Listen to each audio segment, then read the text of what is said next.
thanks for coming in. Yeah, thanks for having me. On Eclipse Day. I know. I was like, I don't know. I mean, it could go either way. Yes. It Yeah. could be really good, really get some crazy. good energy.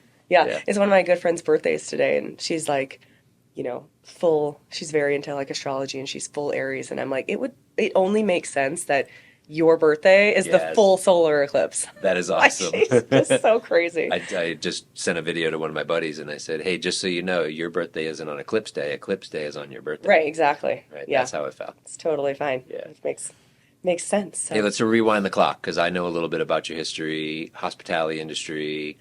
How did you, so that's what you were doing before real estate. Was that actually in Colorado, or was that here?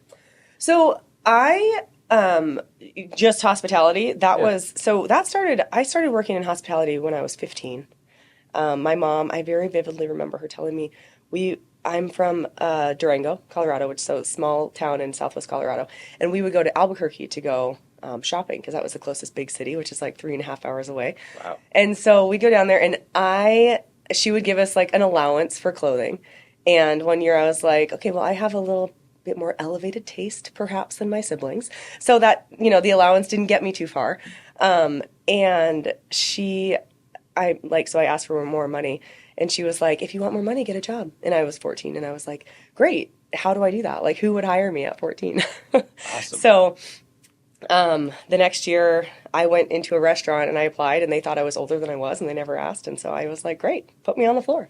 So I started working at 15 in restaurants, and it was just always something that carried through to everything else that I did, because I moved to London to go to college, and I was like, well, I can bartend here, right? You can kind of bartend anywhere.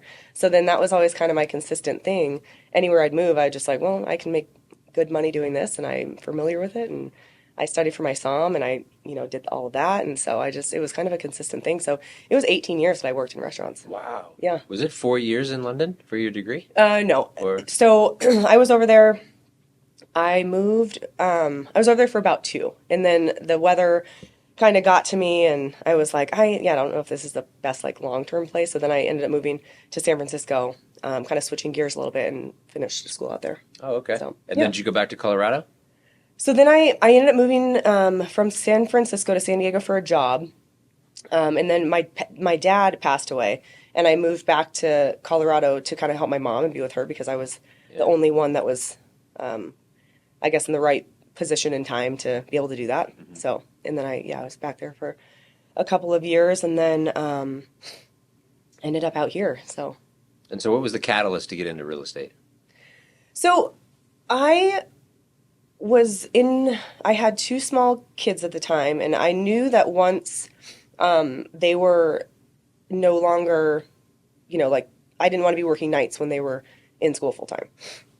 So I was like, okay, what can I do that's kind of, and people have been trying to, like my brother-in-law is in real estate in Colorado, and for years, like a decade or more, he'd been like, you should get your real estate license. You should get your license. Like, you'd be really good at this. You should do it. And I was like, it seems so spammy. Like, why? I just never even considered it really. Why though? I don't know. I think it was just, I did actually interview with someone at Keller Williams. And it just really wasn't the right fit. And I think partially it was that person. Partially it was timing. It just was before you got your license. You were just way going before. To check it out. Yeah, because he was like, just go. I'll connect you with someone. Just like go, and like, and I was riding horses at the time, and I had a horse here, and she specialized in horse properties, but she was a little bit older, and I just think it wasn't like, she was super sweet. I was just kind of like, I don't know that this is the right fit necessarily. Maybe this person, or maybe even this career. Like, I have no idea if I really want to sell houses for a living. And so I just didn't. And then years later, I was like, and my husband actually said something. He's like, why don't you just do real estate? Because we had started investing in properties, and he was like, it just kind of makes sense that you would do that. Even if it were just for us to cut that part of it out, like, and you could just, do the investment piece of it or whatever. So I was like, all right. So then I went to, I was like still working in restaurants. I went to school at night, had the kids during the day, worked restaurants the other nights. And it was just like this crazy like grind until I think it took me like 4 months to get my license, because it was like 3 nights a week, and then I'm working the other four, and then I have like the kids and all the craziness. But yeah, so then I did it, and it's been a roller coaster ever since. How long has it been now that you've had your So this license? will be 5 years. Wow. Yeah. And so during that first year, how long until you said, "Hey, I can now get out of the restaurant business"? Well, funnily enough, so I got licensed the spring of 2019. And then, Okay. yeah, and then obviously we all know what happened after that. So I got licensed, and then I was like, let me not, we had summer plans. And so I was like, I'll start working actually like in the fall, but I want to get the licensing piece of it out of the way. So then I signed on with someone and started kind of slowly getting things going. And then obviously COVID happened, and it was, I don't know if I can say that, the Rona happened. I don't know if they're going to censor something. And then I was like, okay, let's just see what happens here, because I had already kind of wanted to transition out of the restaurants. And actually, it was funny because Mother's Day, my mother-in-law had bought me tickets to see Lady Gaga on Mother's Day of 2020. And so I was like, there's a 0% chance the place I was working at is going to give me Mother's Day off. So that's my end date. I was like, that's my day. I'm going to give them, a month's notice or whatever. And I'm going to quit in April and then, or give them notice and then be done by Mother's Day. And then I never actually had to give notice because like St. Patrick's Day that year, they're like, okay, just kidding. We're shutting everything down. So then, they had asked me, do you want to come back? And I said, no, I don't. Like, thank you for the offer, but I'm going to ride this out and see what happens. Good. So, good. yeah, and I just kind of never looked back. Now, with your start, did you start solo? Did you jump on a team? No, I got connected. It was kind of a team. It was kind of, she was a solo agent trying to build a team. And so I talked to a few people.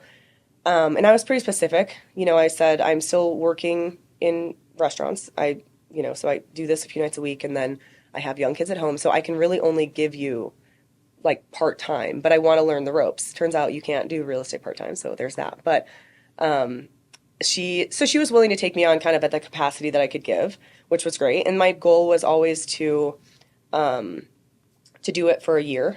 I was like, I'm going to give this a year, and I'm going to full send it for a year. Just really kind of figure out what works, what doesn't, and be under the guidance of someone who's been doing it for a while. Give real estate a go for a year, yeah. or give her and well, her both. team? I always kind of thought just really a team environment. I'm like, I don't know that it's for me long term, just based on, lifestyle and just different personality stuff. And so I said I'm going to commit to it for a year and learn, all that I could. And that's what happened. And she was great. She took me on really at the like I said, the capacity I could give. And then she taught me a ton. And I think I did like 22 deals my first year. Some of them were rentals. That's a lot. So that's a lot. And so I learned, because I was like, I will take anything. And I knew going into it, the splits were super high. I was like, I'm not probably going to make any money this first year, and I'm okay with that. But I went into it with that attitude of just, I want to learn it all, because I only want to do this on the, team thing for a year. And then after that, I want to have, the experience to kind of go out and, do my own thing. So I like that. Yeah. And so I did that. And so that year kind of came, and, we talked about, if I stay, can we adjust the splits? And she wasn't really willing to do that. And that was okay. And that ended up being the best thing. It was scary because I was like, what now? Yeah. Like, am I going to do any deals ever again? And then, fortunately, I had been pretty active on social media that first year. And I think it's funny because when you first get into real estate, you're like, oh, everyone in my life is going to support me, but they're kind of like, too, like, yeah, you're really new at this, Mm-hmm. And so I just tried to be as, as active on social media as possible, and really just, I hate cold calling. I hate it. Like, it's just not my situation. But I was really good about, reaching out to my sphere and just like checking in with people, especially during that time, because it was such a crazy time in the world anyway. Yeah. So I just walk around the block and like make 10 phone calls and call people that I'm like, hey, I haven't talked to you in a while. How are things? Like, how are you doing with all of this craziness? Are you okay? Like, do you need anything? Because there was a reason for the call. So exactly. It makes it a lot easier. It wasn't just like, hey, you may have heard that I got into real estate recently. Do you want to buy or sell? It wasn't like that. It was just a, hey, like, how can I help? And so after that first year, a lot of people were like, hey, I see you've been doing this for a while. I'm moving back, or I'm leaving, or so it just kind of naturally unfolded that way. And it's been great ever since. That's cool. So a combination of reach outs through the phone and being very active on social media. Yeah, I think the funny thing about social media is I don't have a ton of followers, but I get a lot of engagement through my stories, especially. I think I'm pretty, I try to be as real as possible in my stories, and my life, is just kind of Your a shit stuff's show really real. sometimes. It's really real. I'm like, welcome to the circus. Yeah. But, I think people, it's easier to associate with that, and I get a lot of just, haha, or like, I that's think people crazy, or my relate kids more are, to that yeah, because they're exactly that way. Like you yeah, and I were just joking before about there's so many days off with the I kids' know. schools. I'm And like, that's how. and never underestimate the power of like meme ping pong, Do you ever like I swear I have the most interesting like meme conversations with people just like throwing back and forth memes, and then all of a sudden they'll be like, "Oh, hey, by the way, my cousin needs to buy a house." I'm like, "Perfect." Like, Hmm. that's so random. Yeah. But it's one of those things where yeah, social media is weird, but it's also a really good way to stay in front of people and connect with people that you just wouldn't otherwise. Was that a conscious decision that you made when you jumped in? Were you doing socials, like any So bit of social before, a and little showing your bit, but behind the not scenes? nothing, nothing. So I had a private, like a personal page Hmm. that was primarily just my kids and when we travel and, Okay. different things. But, and I started a new page when I got into real estate, which, people, I kind of go, back and forth on because I already had followers on the other one. And so it took a lot longer to kind of get going. Yep. But at the same point, it was, it is what it is. And, if I were more consistent with it, I'd have a lot more followers. But I'm really active in my stories. I'm not as active on my like page doing Right. reels and things like that. Yeah. But your But stories are what really make it relatable, in my opinion. yeah, and so yeah, and like I said, I mean, I get a ton of engagement through my stories, and that's life. I say like this is my life story in my stories. My Right. the reels are, hey, here's some suggestions if you're going to buy or sell, or Yeah. hey, here's this, or so I think the page is a good for your brand, Yep. Are you going which to is do something more on that? yeah, I'm actually starting a coaching program this upcoming week. It's like an 8-week course, and it's focuses a lot on like branding and just different systems and things that I don't necessarily have in place right now. Hmm. So yeah, that's going to be a piece of it for sure. But I'm like the story thing. I think is just that's life, and that's who you're actually going to be working with. Exactly. So it's hey, like I Yeah. said, welcome to the circus. Like if Right. and that's where you get to, I think, see people's personalities and, Mhm. family life and what they Well, do. then they know that they would like to work with you, Totally. right? They just Yeah. know they see the real side of you. Yeah. And sometimes that's good, sometimes it's bad. Well, it Depending filters on out your the ones audience. that wouldn't, Exactly. right? Because ultimately, if someone was to come to me or you, and then we don't end up working together, could that person have been filtered out quicker had Oh, they seen our stuff 100%. and been like, I'm not going to work with that guy? And Great. and that's I think the people are a lot of agents that I talk to who I think I'm like, you're great on film. You're gorgeous. You have great, like your life is exciting. You should be more active on it. They're like, what if I offend someone or what if I do this? And I'm like, your content isn't for everyone, and it never will be. You're not ever going to please everybody. So stop trying. But the authenticity of who you are coming out, those people that connect with you are really going to connect with you more, and they're going to be lifers, right? Like they're going to get you referrals. They're going to be the ones that, what's the quote, like in a room full of opportunity, mention your name, those sorts of people, because Yeah. they know you. Mhm. So, and it's like, and that's okay because you don't have to impress everybody or be for everybody, and you're never going to be. So, Yeah. Well, and like you know. said, you don't need. I don't need a lot of followers. I just want the engagement. Right. Like that's where the business happens, Yeah. anyways. yeah. So, So yeah, other than the social and staying in front of your sphere with phone calls and stuff, how else do you derive business? I am pretty. I mean, I have a really pretty active, like social circle. I do a lot of happy hours, more than my husband would like. I could be gone 7 nights a week, just connecting with people and doing Hmm. events and masterminds and whatever. Because So I very extroverted. really, yeah. I mean, I think the term is probably maybe an extroverted introvert. Like, I love. Don't get me wrong. Like I love to be alone and need to like that time to kind of reconnect. Hmm. But yes, I'm very much like pick up the energy of a room, and I'm like, "Ooh, hey, what Yeah. are we doing now? Like, All what are right. we, So, whereas my husband's the opposite. So he's like, you'd never know it. He's out and everybody loves Matt, and it's like, He's oh, he's forced so fun. extrovert. But he goes home, he's like, I need a nap. He just, so I drag him out sometimes and to certain things, but he, it's the understanding of I'll go if it's important to you, Hmm. but I'd probably rather not. Where any mention of anything for him, I'm like, I'm there. Tell me what's the theme. Yeah. I'll get an outfit. Like so we're different in that way. But yeah, I think just my number one source is referrals, just word of mouth. So I have a lot of amazing clients who mention me to their cousins and their friends, and then I have a lot of repeat people who are like, "Hey, I'm going to buy an investment property or two this year." Hmm. Great, let's do that. Or Let's talk about the investing because I know you invest. And do you hold any or do you mostly flip? no, we hold. Mostly hold? Yeah, All hold. all hold. I mean, we've moved into houses, fixed them up, and then sold them like Hmm. years after like 2 years of living Yeah, there. House okay. hacking, I guess that's more called. But Okay. Yeah. no, it's a yeah. How many do you Typically, have? we have 5 rentals and 1 that we live in. Okay. Are So they all here? no, 3 are here, 2 are in Colorado. Okay. Near home and family, like familiar areas? Yeah, Durango, both Okay. in Colorado. One's a long term that we actually picked up the end of last year, right off, and then the other one it was a product of the Rona actually because we always stayed with my mom when we went to Colorado, but then my sister was living in Canada. And obviously, during that time, Canada was extra strict with everything, and so they ended up moving back to Durango. Moved, her family of 5 into my mom's house, and so we went and we were like, "Yeah, no, there's definitely not room for all of us here for a Hmm. month." And so we ended So let's up, buy a house. yeah, let's buy. Why not? So we were actually, it was funny. We were at Blues and Brews that year, and I was specific in what we were going to get because Durango has really short-term, very strict short-term rental laws. And so you can only really get, it's like 1 per every 3 city blocks or something like that. Like they don't pass out the licenses because it's such a hospitality driven town. There's so many Yeah. hotels and things Okay. like that there that they don't want every other house to be a Airbnb. Also, cost of living is already ridiculous there, so it would really inhibit that even further.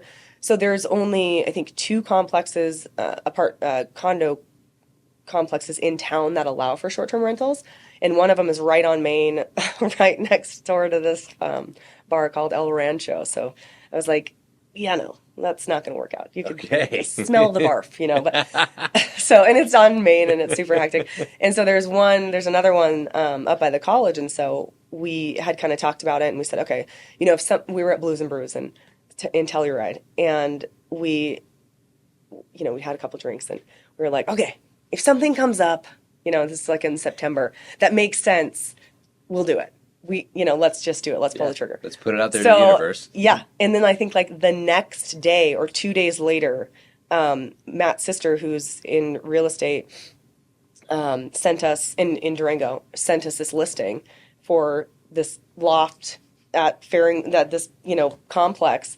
And we were like, oh God, are we gonna do it? We kind of committed to this. Yeah, and so we did it. We wrote an offer, and it's really cute. I mean, there's like 1,000 steps to get to it, so you definitely get your cardio in, but you don't go to Durango to be lazy. So At elevation. yeah, exactly. Just like like dying at the end of it. It takes a couple weeks to really settle in.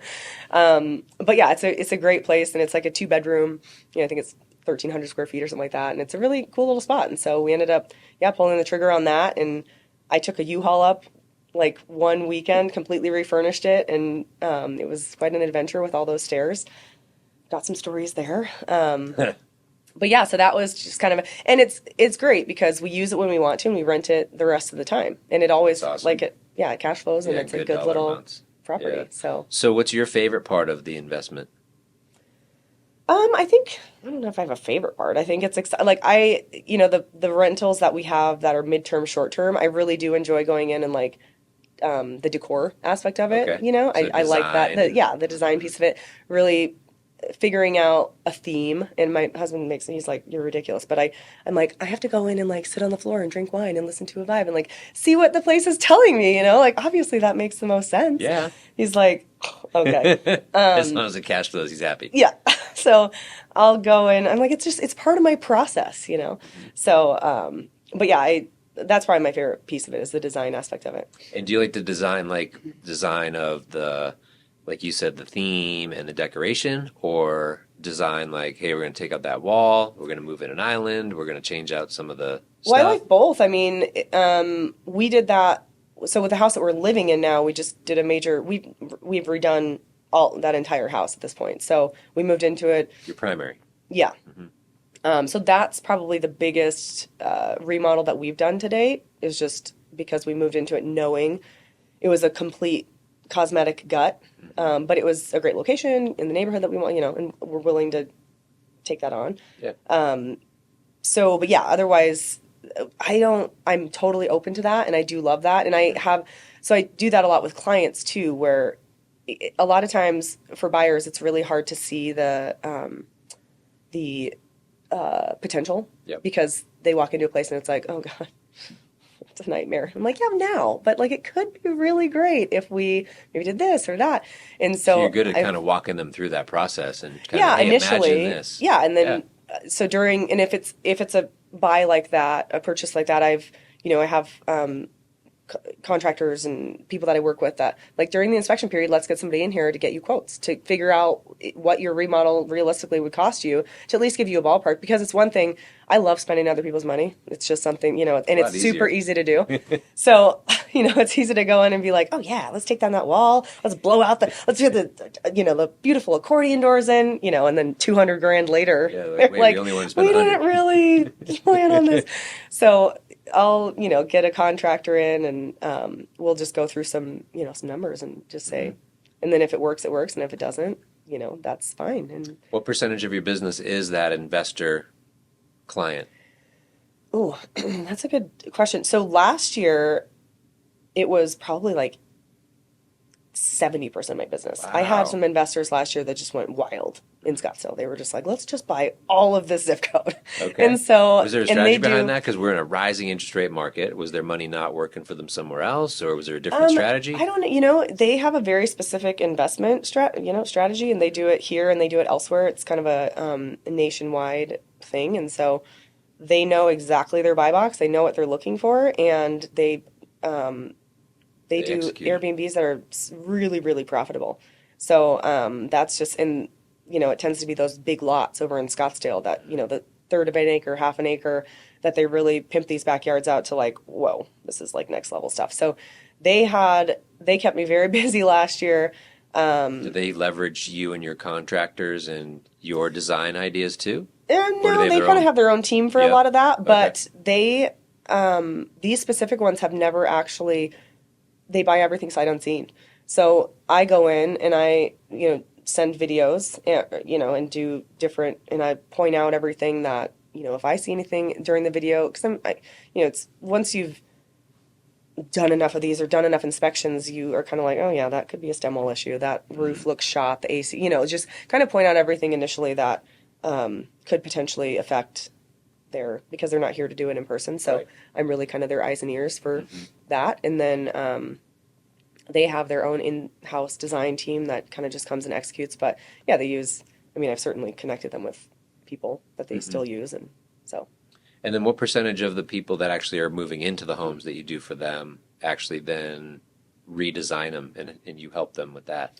So yeah, I would say that, redesign to a degree, Yeah. for sure. And I'm always passing along, and I always tell my clients, I'm like, please call me with I have a Rolodex of people that are, painters and landscapers and plumbers and whatever, that I can pass along to you. So if you need anything, just reach out and I am happy to, provide any people that you need. So yeah, I've connected quite a few of my clients with whether it's contractors or plumbers or pool It's a people huge or value add. whatever. I mean, you're going to need Yeah, one and I or always more tell of those them, people. yeah, absolutely. And I always tell them too, I'm like, because I use them, regularly, but I don't use them all the time. So if somebody's business plan has changed and now they're garbage, please let me know so I can take them out of my Rolodex. Yep, yep. And I've had that happen a couple times and they're like, unfortunately that was, he was not. And I was like, oh my gosh, well, thank you for letting me know. I'm sorry that here's another one. Here's two other options for you. Sorry that guy didn't work out, but thank you for letting me know so I can also not recommend him again, Yep. So yeah, I'd say I mean, the majority of clients always end up changing something about a house. You never move in unless it's even new builds. I mean, new You're builds, you're still like, doing yeah, something. let's add some more, pantry there or a bar or whatever. You always do something. Or maybe even the design eye Yeah. that you have. Yeah. So there's, my clients always know I'm happy to help in any way. I'm Yeah. like, I'll answer on a boat in the middle of the bay in Cabo. Like, what do you need? Which Now, I've done. has this been by, I see you traveling a lot, and I know that's a passion of yours. Was the purchasing of the homes by design to facilitate that lifestyle of wanting to travel? Um, I wouldn't say any of our properties at this point cash flow. We're not talking like six figures a month that we're just Yeah. like making all this money off it. But really, it's more for a long term hold for those. And they're great write offs. So it's like if we need a write off at the end of we typically will meet with a tax person, CPA, August, September, which is why we end up purchasing a property at the end of last year and Yeah. see like, all right, where are we at?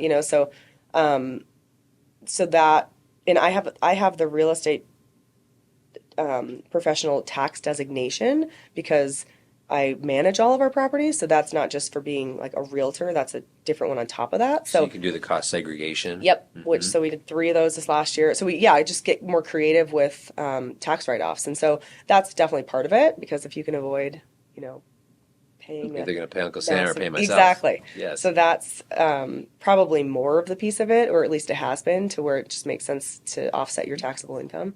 Do you work that with your CPA? I know you work it for yourself, but do you actually work it with the CPA to then leverage their other clients and say, hey, I'm open for referrals for your other clients when you're doing this for them? Yeah, I mean, the guy that we're currently working with, which I don't know if we've kind of had a couple. We had a guy that was like very. He probably wasn't the best fit for us for real estate, so we had to kind of we had to make a swap last year.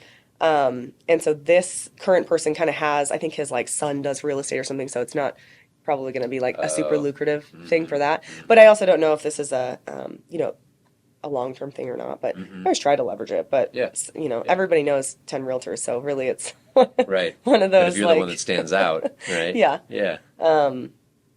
But yeah, so that I guess it's not necessarily to fund our travels, but it's one of those down the road. Mhm. The value of properties hopefully going to continue to rise I think they as will. it should. I think they will. So That's- when you're traveling, how do you handle the real estate business?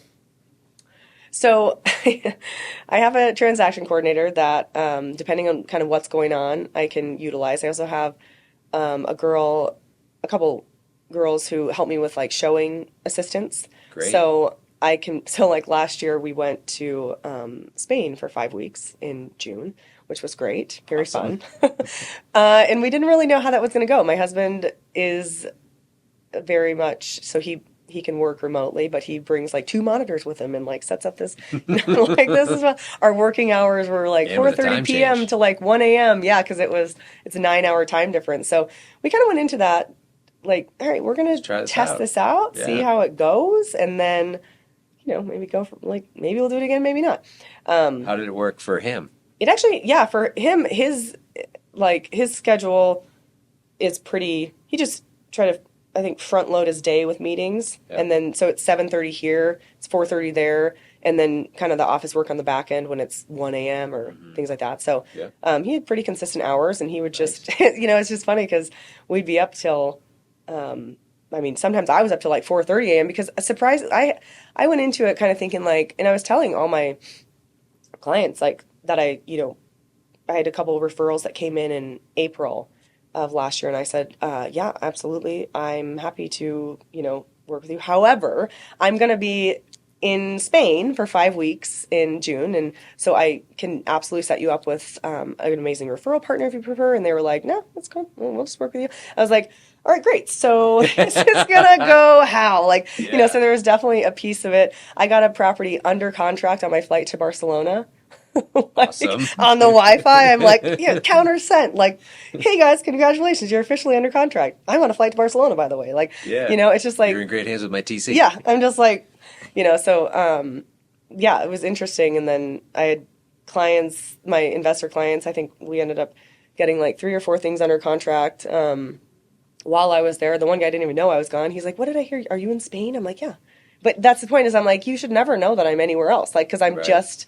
I'm, whether I have to answer from the top of a hill or the beach or a boat or whatever, like, Yeah. I'm committed to doing that if it means that we can live the life that we want to live. And I'm committed to doing whatever kind of, work I need to do to make that, happen. So, Well, and you have the partners in place, right? right. The TC, the showing Yeah, agents. totally. Yeah. So, Now, did you have anyone that called and said, "Hey, I want to list my house"? not during that time. It was Okay. all buyers. Okay. So, What would you do hypothetically if that was to happen? Do you have somebody there on your team that, not on your team, but maybe within your brokerage that you're like, "Hey, would you help me out here?" yeah, I actually am starting a conversation about that currently because I do have a couple potential listing opportunities coming up that are like, well, if I need somebody boots on ground, like there's so much of this that can be done remotely. I'd say the Yeah. majority of it, Right. but you do need the comfort of having someone there if need be to open a door to do this or For to sure. get that, so Yeah. yeah, so I have and I'm happy to pay people. Like I am happy to be like here, Well, when I'm whether gonna be it's like, I don't a even la know, carte at that or 4,000 miles away or whatever. I mean, yeah, of yeah, course. I mean 100%. So I'm like, I'll make it worth your while. Like if you're gonna help me out, like I'm gonna help you out. And and the girl I used last year was great. She was just like super on top of it. She lived in Scottsdale. That's where the majority of anytime I needed a video or a showing or whatever. She was like, yep, I got it. I'm there. I'm Was like, she going out to video property for your investor crew? yeah, Nice. I told her I went through it with her before I left, and I said, this is how I do it, and I'll walk you through it, and she's great. She'd go out and then she'd just upload it to a shared file with me, and I'd go through and connect things if need be or whatever, and then send it and do all of the negotiation or whatever from there. So That's pretty cool. yeah, and then she was great. She would go open doors. I think I had, yeah, I took a, yeah, I had another referral that I was in. I had like just woken up and I had some texts from one of my clients who's great, and he was like, "Hey, I have this referral for you," and I was like, "Great." And he follows my stories. He knew I was in Spain, and I was like, "I'm in Spain." He's like, "I know." I'm like, "Okay." So then I call this guy, and he was like, "Hey, Jeff speaks really highly of you," and blah blah blah.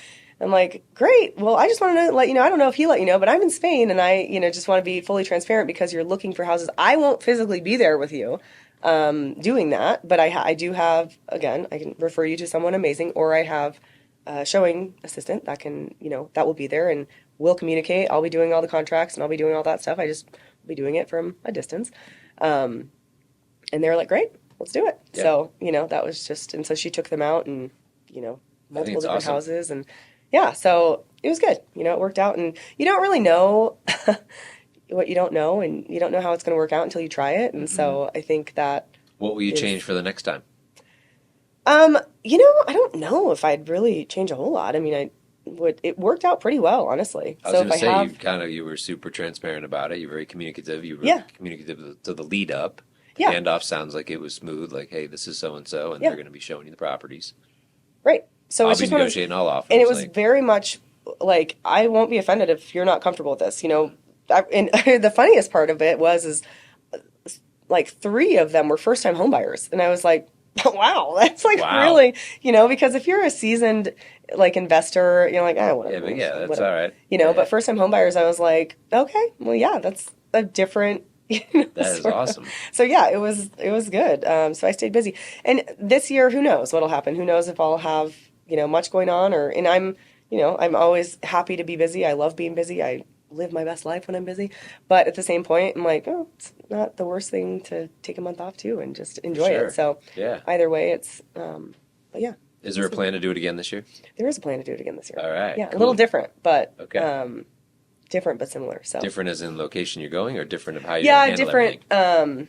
locations. So Cool. we're actually so we're just we're doing Portugal, Spain, and France this year, and so we Okay. kind of did it last year. The way it happened was we were in Napa 2 years ago for our friend's birthday, and we got married in Sonoma, and so we went to by the winery that we got married at. And they had done a pretty extensive remodel, and we hadn't been back in a while. So we were, having a glass of wine, and I was like, what do you guys charge for weddings now? Because we were considering doing like a 10-year renewal and like a Cool. party or something, And so, and I about choked when she was like, oh, we charge X amount. I was like, like what? It had like quadrupled since, we got married there. And so I was like, oh my God, for that price, like we could go to Europe for the summer because it was going to be our 10-year anniversary. And then we were like, maybe we should do that. Like I why, like how when you say stuff and just put it out yeah. there, then And here then it so we comes. were like, wait, should we just do that? Like, should we try that? And, like, yeah, why would we not? So then, kind of put the wheels in motion and we just did it. We were like, let's just pull the trigger and go. When you go to Spain this year, will you stay in the same spot So yeah, there was a or lot of try back and something forth else? on that because I am definitely someone who's like, it's a big world. There's a lot to see. Like, why would we go back twice? But yes, we are going to do part of it back there. And the, I mean, it's northern Spain. It's this little place called San Sebastian, and it's just like this incredible spot. And it's Basque country. I don't know if What does that mean? you follow Anthony Bourdain, or you did prior to his death, but he was always one of my favorites. And having worked in restaurants for so long, the Basque country is known for their food. It's like one of the top places in the world for cuisine. It was like, Anthony Bourdain was asked, where would your last meal be? And he was like, Extabaria in San Sebastian. Like, it's just this Wow. spot that's just a, culinary dream for a lot of people. So that was part of the reason that we wanted to go. And then one of Matt's colleagues has a house over there, and his wife is Basque. And so it was just this, we were like, all right, let's just go. So last year but it's split. The Basque country is split between Spain and France. It's kind of in the armpit where Spain and France meet. And the Basque is it's the Basque, like it's a language, it's a culture, that's just, so it's Spanish, Basque, and English are the languages there.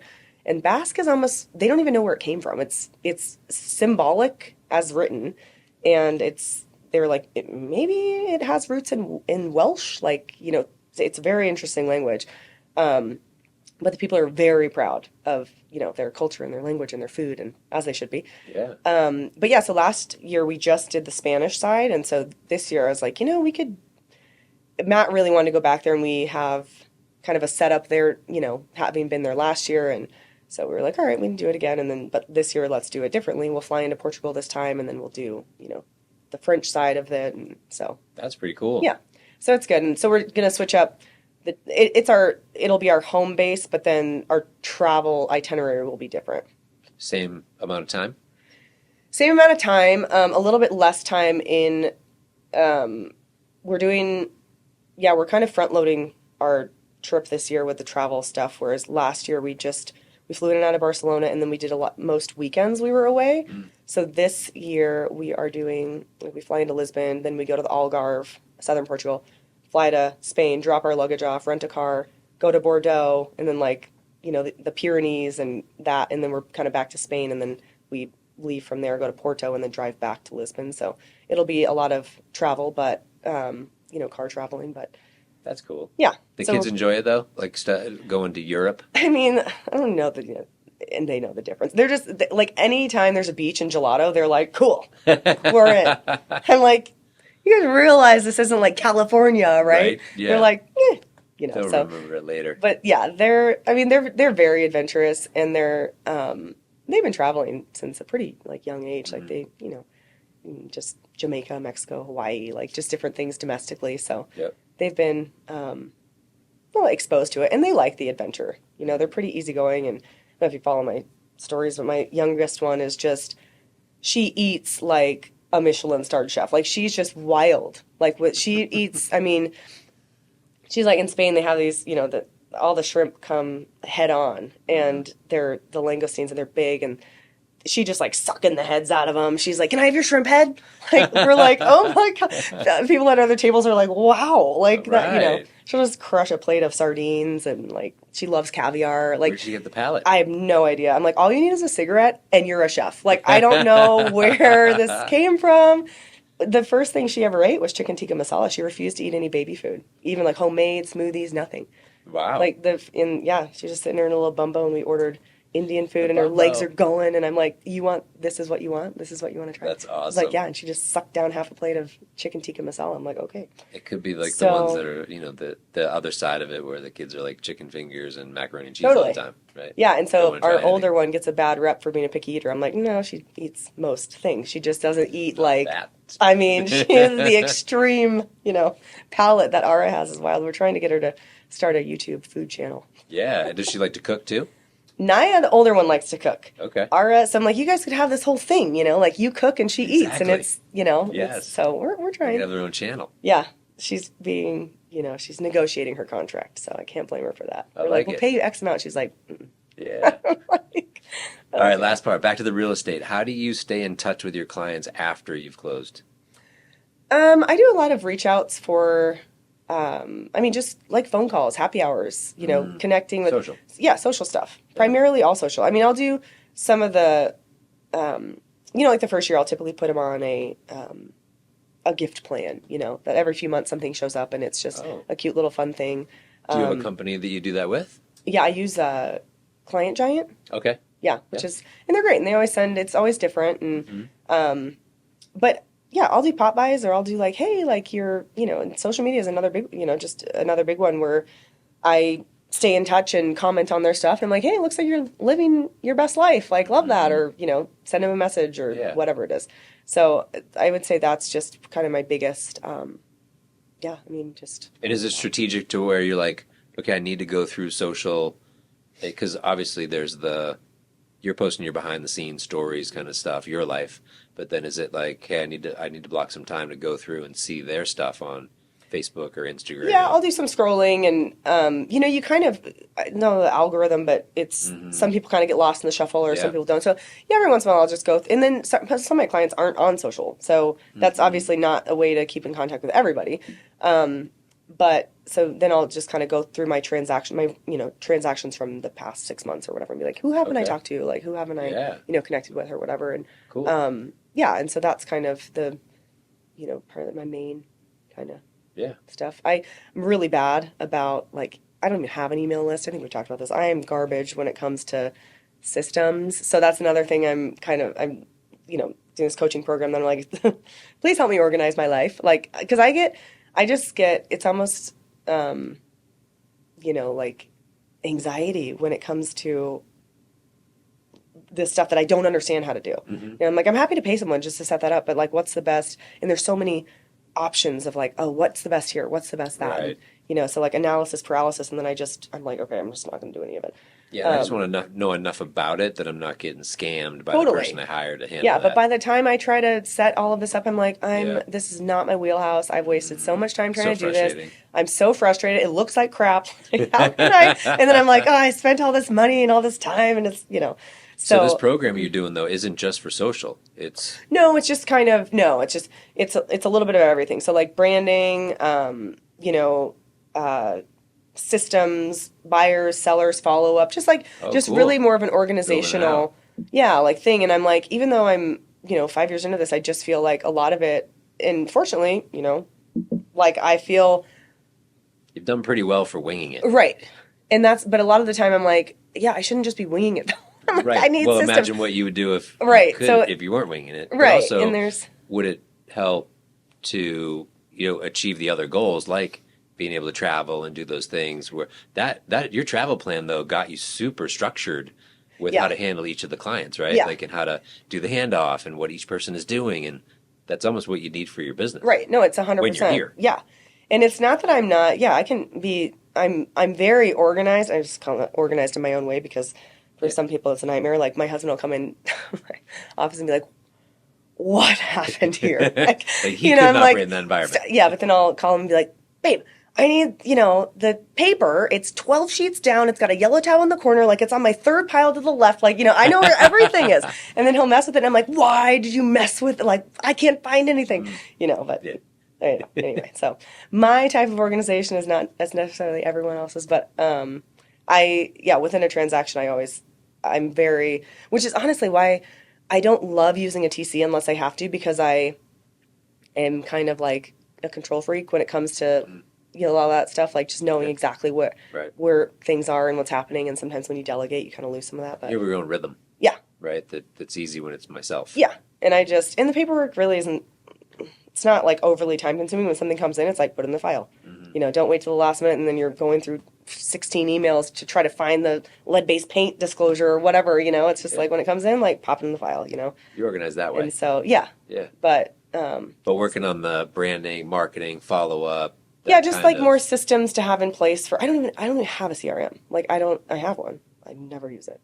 So it's just helping me, yeah, be more organized in my daily life and my tasks. And I don't know that honestly I'm ever gonna sit down and dial 100 cold calls. That's probably never what I'm gonna do. But it's one of those things where it's just like helping to, yeah, But I think delegate staying things organized better. in the database to stay in front of your current clients. Right. I mean, you're already doing it with this, hey, I'm social, but to have some, maybe there's an email that's going out to the database. Yeah, and I but started a YouTube channel. I haven't done anything with it yet, but just, market updates and like things like that are just kind of, that's cool. pop them into an email, send them out once a month, be like, this is where we're at, just basic. But Well, you're behind the scenes videos of you doing different remodel stuff, and then when you're like, hey, I'm on property and watch what we do with this wall, and oh, there's the walls down, and Yeah. now we're that kind of stuff people would enjoy seeing on YouTube as well. Yeah. Longer form stuff. Yeah. Before and after, not the before and after. They want to see the journey. the process. They like the behind the scenes is just where people like, they just Yeah. like it. Well, yeah, and it's like, oh yeah, they pulled down the ceiling and look what new fun project we just have to do now. Yes. It's those things that's like, well, this is life. If you're going to do a remodel, you better, Mm-hmm. like get prepared to have some surprises. But yeah, I try to be, kind of transparent as possible with all that stuff. Well, that's what people resonate with, right? But to post that longer form stuff on YouTube would be, Yeah. I think, great for your business. Yeah, I just need to. That's another thing. I'm like, am I the one editing those videos? How do I get to edit it? Like, I need somebody. Yeah. It's just one of those. I'm like, I don't have time for that. I'm like, here's all my Right. content. Do you want to Make it shoot it work. or edit it? Because that's why we have great people that do that for us. Right. Yes. Yeah. And there's more now out in the market that's driven the cost down. Yeah. For that, because we've Right. had some people come in here and talk to us about what they've spent for their stuff, and even our video guy Anthony's like, "Oh my God, that's a lot." Like, Yeah. I think I'm charging too little because it's egregious. Yeah. So Well, that's you the thing, can though, is find you're like- good people that do good work on that stuff that doesn't need to be in our wheelhouse. Yeah. You just need to be in front of the camera. Yeah. Absolutely. And then there's that other piece of it. Then you're like, oh God, is that how my forehead looks on the camera? It's like getting past that too to just You be gotta like, be well past just that. post it. Yeah, I'm pretty much past that at this point. But My buddy said that today. He's like, "Oh my God, these videos came out great, but I think my head looks big." And it's like, diet starts Yeah. today, and I'm like, "Dude, we are our own worst critics." oh yeah, no, 100%. Yeah, I did a house video recently, and I was like, oh, wake up in the morning and I'm like, okay, should have planned this for the afternoon. Apparently, I look swollen, or I look puffy, or I look, whatever. But yeah, so it's just getting, we are our own worst critics and Yes. enemies. So just Yeah. getting past a lot of that. But yeah, so that's my goal this year, is just to kind of get more systematic in my approach to things, and it'll be interesting with all the, the new NAR stuff and Mm-hmm. all of that happening too, and just to see kind of how things shake out. And What's your prediction on how that'll play out? I don't know. It's interesting. I think that obviously just with a lot of things, like even during COVID, and how people were like, oh my God, how nobody's ever going to buy a house again because they can never see one. And then all of a sudden everybody's buying a house off of like FaceTime or videos. I mean, nobody ever thought that would happen before, Right. and that was a shift. And so it's just constantly, I think, changing, but we'll see. I think the biggest, there's a lot of gray area with that still. And I think that, as things kind of shake out, some more questions will be answered. But it'll be interesting if sellers are like, they think it'll be beneficial to not offer a co-broke. And I think also the market will determine a lot of that. But unfortunately, I just think that you're hurting further the first-time home buyers, the people without access to a lot of cash that can't really afford to come out and do Right. that, to pay their, the co-broke. But if we get back to a true seller's market, that's going to be then the seller can say, no, Right. I don't want to. And like so I'm you not going said, to. it's the first-time home buyers that are in the affordability issue that really Yeah, comes up for that. that already has, have affordability issues because they're already Correct. paying their closing costs and their down They're already payment and having a hard time all of with this down stuff. Yeah, payment and and then on closing top of it, costs, you're let like, alone. well, you also got to pay me 20 grand. It's Right. just one of those like, okay. Mm-hmm. So I think that'll be, we'll just have to, I think, just see. And I think the market's going to determine a lot of that. But I do think it's interesting how the articles are like, oh yeah, it's gonna lower the cost of homes.